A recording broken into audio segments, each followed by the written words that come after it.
ओम नमः सिद्धिभ्यः नमो अरिहन्ताणं नमो सिद्धाणं नमो ऐर्याणं नमो वज्रायाणं नमो लोहि सौवसाहुणम्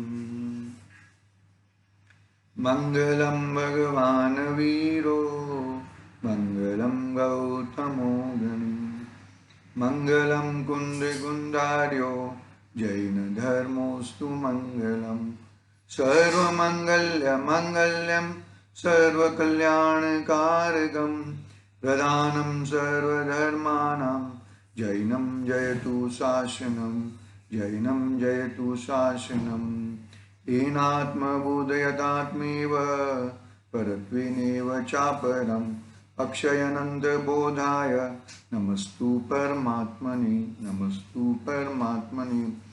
चेतीले चेतन चेत्या विना किम चालसी।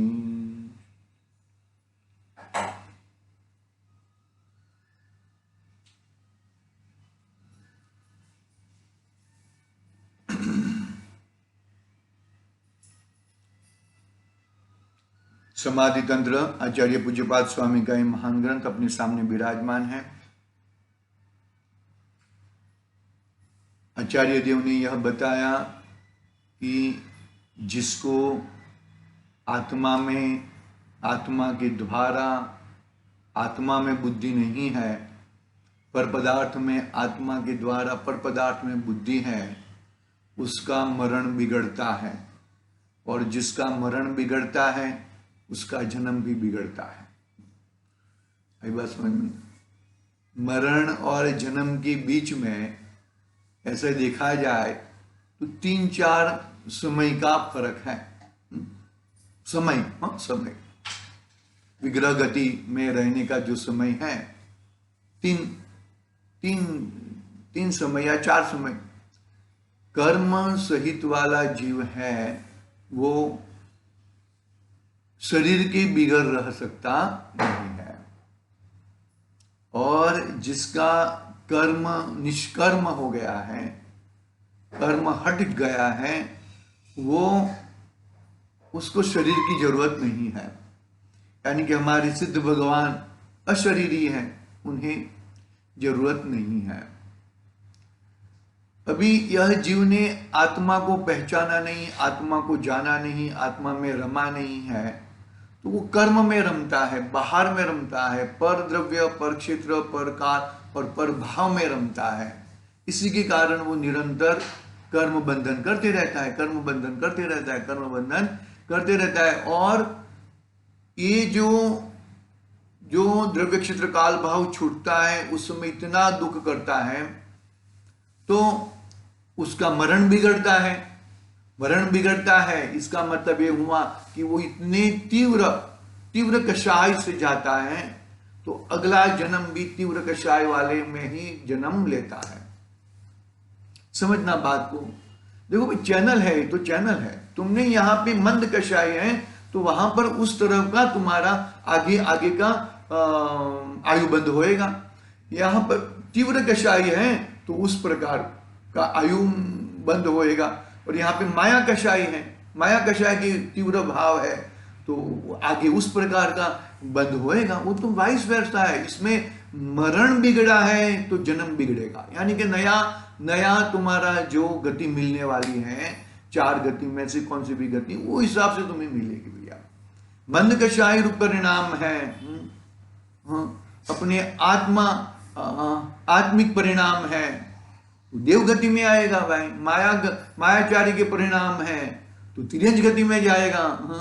तीव्र कषाय के परिणाम है, क्रोध के परिणाम है तो नरक गति में जाएगा। वो इसमें देखो, मरण भी बिगड़ता है, जन्म भी बिगड़ता है, दोनों बिगड़ते हैं। पकड़ना बात को अच्छी तरह से, शांति से, धीरज पूर्वक। जो पकड़ेगा वही पाएगा। बात यहां पर यह चल रही है कि यह जीव आत्म बुद्धि में न करते हुए पर पदार्थों में बुद्धि करता है तो उसका मरण बिगड़ता है। और जो जीव अपने आत्मा में आत्मबुद्धि करता है उसका मरण सुधरता है। तो उसका मरण कैसा होता है उसकी बात आचार्य देव 77 नंबर की 77 नंबर के श्लोक के माध्यम से कहते हैं। देखो मैं उत्थानी का पढ़ता हूं। परंतु जिसको अपने आत्मा में ही आत्मबुद्धि है वह मरण नजदीक आने पर क्या करता है वह कहते हैं। क्या है? मरण तो सबका है ना, क्योंकि भाई मरण यानी कि जो जिस गति का जीव है उस गति का आयु कर्म के हिसाब से उसका मरण है। मरण है यानी कि आत्मा का मरण नहीं होता, आत्मा जीवत्व शक्ति से जीता है, वो तो एकदम परमार्थ बात है, उसमें वो बेमत नहीं है। लेकिन ये पर्याय मानो कि मनुष्य पर्याय है, जितनी जितनी समय के लिए मिली है, जितना आयु कर्म है वो तो आयु कर्म छूटने वाला ही है, पकड़ में आई का नहीं है। एक बात पकड़ना, अच्छी तरह से बात को शांति से धीरज पूर्वक पकड़ना, नहीं इधर बहुत गड़बड़ हो सकता है भैया। तो क्या कहते हैं यहां पर आचार्य देव, देखो क्या कहते हैं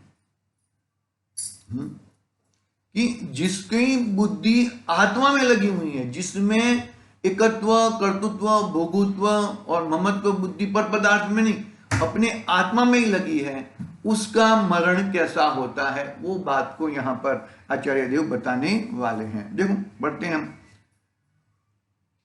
गाथा क्रमांक 77, मेरे यहां पे पेज नंबर है 142।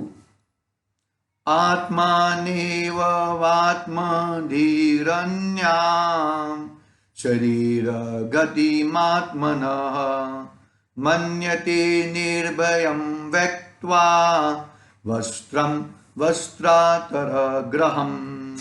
क्या कहते हैं यहां पर, आत्मबुद्धि हो आत्म में निर्भय तजता दे, वस्त्र पलटने समगिने तन गति नहीं संदे। जैसे वस्त्र जीर्ण हो जाता है, जैसे वस्त्र फट जाता है, ऐसे वस्त्र को बदल देते हैं। इसी तरह ये शरीर मेरा नहीं है, ये शरीर और मेरा आत्मा के बीच में अत्यंत अभाव है, पर पदार्थों के बीच में और मेरे बीच में अत्यंत अभाव है। वो पकड़ के चलते हैं भैया। देखो क्या कहते हैं यहां पर, अनुवाद पढ़ रहा हूं मैं यहां पे। देखो, आत्म स्वरूप में ही जिसको दृढ़ आत्म बुद्धि है, ऐसा अंतरात्मा शरीर के विनाश को साथ बाल युवा आदि रूप उसकी परिणति को अपने आत्मा से भिन्न मानता है, अर्थात शरीर आदि के उत्पाद विनाश में अपना आत्मा का उत्पाद विनाश नहीं मानता, और इस तरह मरण के अवसर पर एक वस्त्र को छोड़कर दूसरा वस्त्र ग्रहण करने की तरह अपने को निर्भय मानता है। बस पकड़ना बात को, हम वो संस्कृत का श्लोक के शब्दों के साथ में अर्थ पढ़ेंगे। देखो वापिस, आत्मानि एव आत्मार्धी, आत्म स्वरूप में जिसकी दृढ़ आत्म बुद्धि है, आत्मानि एव आत्माधि, आत्मा ही आत्मा में आत्म बुद्धि करता है, आत्मा में आत्म बुद्धि करता है। तीन आत्मा नहीं है, एक ही है। वो तो शब्दों से ऐसा बोलना पड़ता है, यहां पर तीन आत्मा नहीं है, आत्मा तो एक ही है। आत्म स्वरूप में ही जिसकी दृढ़ आत्म बुद्धि है, ऐसा अंतरात्मा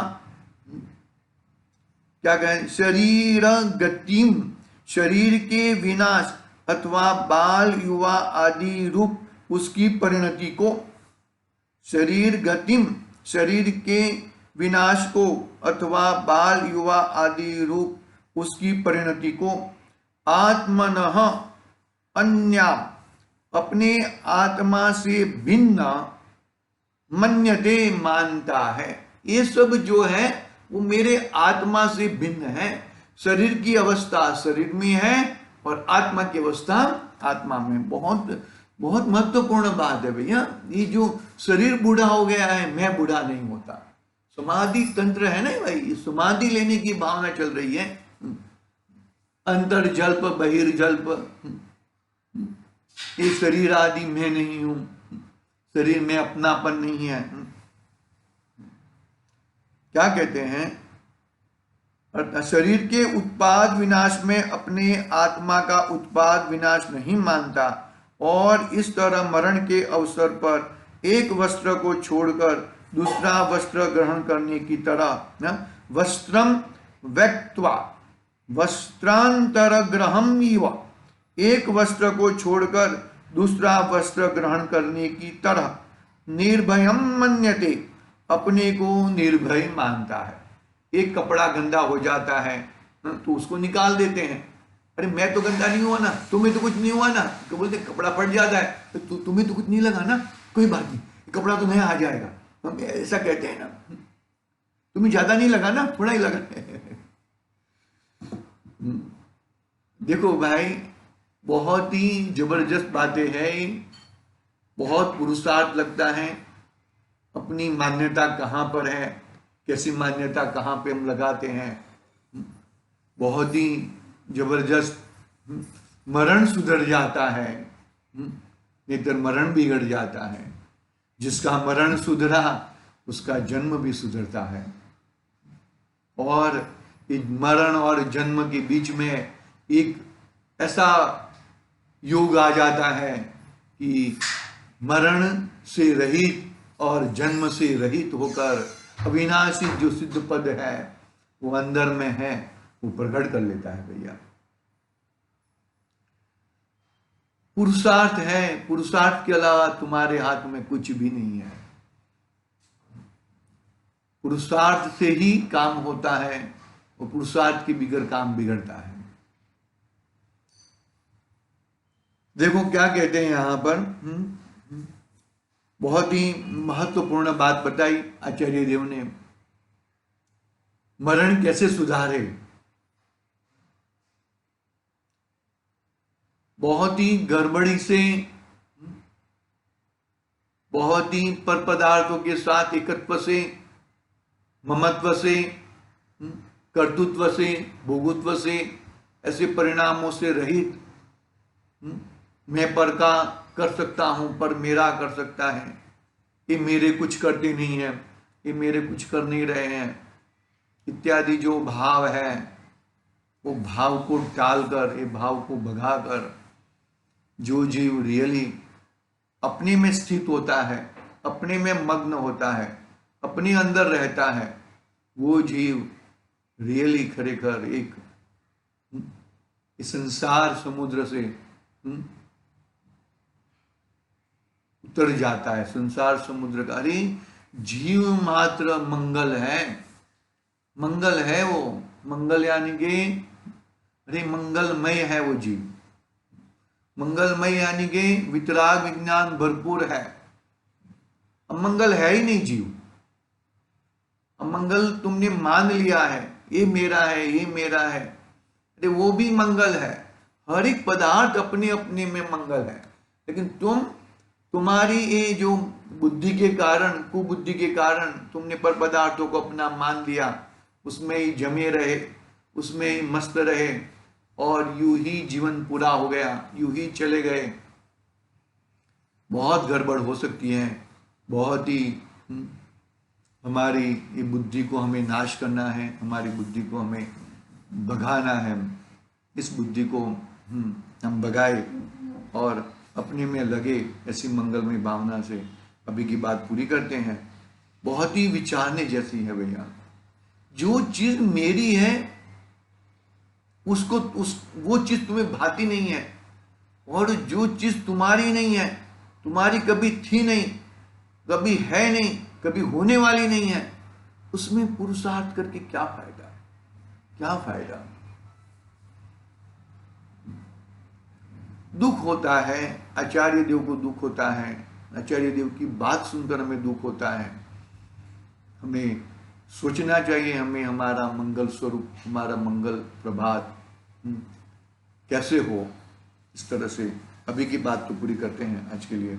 ओम नमः सिद्धि निज निधि निज में बताई, कहा अनंत उपकार